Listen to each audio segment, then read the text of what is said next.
کې د سندیګو د سیمې دلکاهون د ښار هغه افغانان چې په تیرو څو کلونو کې دلته میشت شوي دي یو شمېرې سوداګرۍ ته مخه کړې د دوی په وینا یو دلیل یې دا ده چې پخوا په دې سیمه کې د افغانانو پلورنځیونه نه وو. ما یک دکان افغانی را باز کردم به خاطر که افغانا ضرورت داشتن میخواستن اما احساس را که در افغانستان داشتن میرفتن دکان ها خریداری میکردن.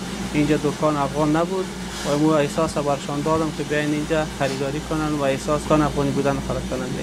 په الکاهون ښار کې داسې افغانان شته دي چې پخوا یې په افغانستان کې له پلار او نیکه څخه کسبونه لرل او دوکانداري کول. دلته یې خپل پلارنی کسبونو په درد خوړلی دي او ژوند یې له دې لارې په پښو ودرولی دی.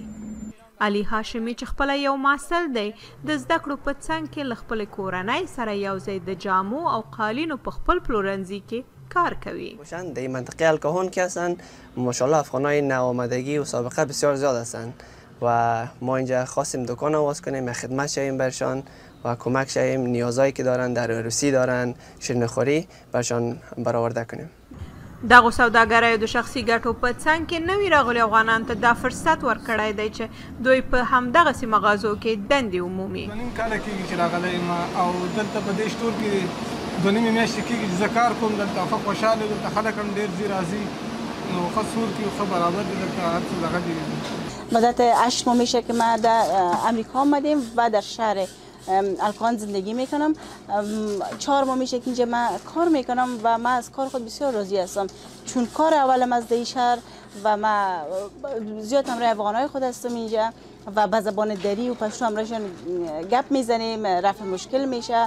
بسیار خوش هستم از اینکه همراهشان هستن و اینکه من خودم تانستم در این مدت بر خود کار پیدا کنم و بتونم سرپای خود استاد شم. من بسیار خوش و راضی هستم. من مثلا 2 سال میشه در امریکا هستم. این کار تقریبا 2 ماه میشه آموختم دیگه. برای افغانای خود شیخ جور میکنم، مشتری زیاد پیش ما تقاضا میکنن که شیخ برای ما کنیم. ما خوشحال هستم. د الکاهون د ښار اوسیدونکي د افغاني مارکیټونو او مغازو له موجودیت څخه خوښي څرګندوي. چې دلته د حلال مارکیټونه ډیر دي، دلته لکه حلاله غوښه، ډوډۍ هر څه پیدا کیږي او بل دلته د مسجدونه ډیر دي.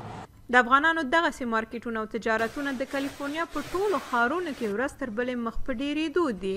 د دغو پلورنځیونو مادي او معنوي خیر نه یوازې د هغو مالکانو او کارکوونکو ته رسیږي، سربیره پر دې د سیمو اوسیدونکو ته هم سهولتونه رامنځته کړي دي. برېښنا تحریک د امریکا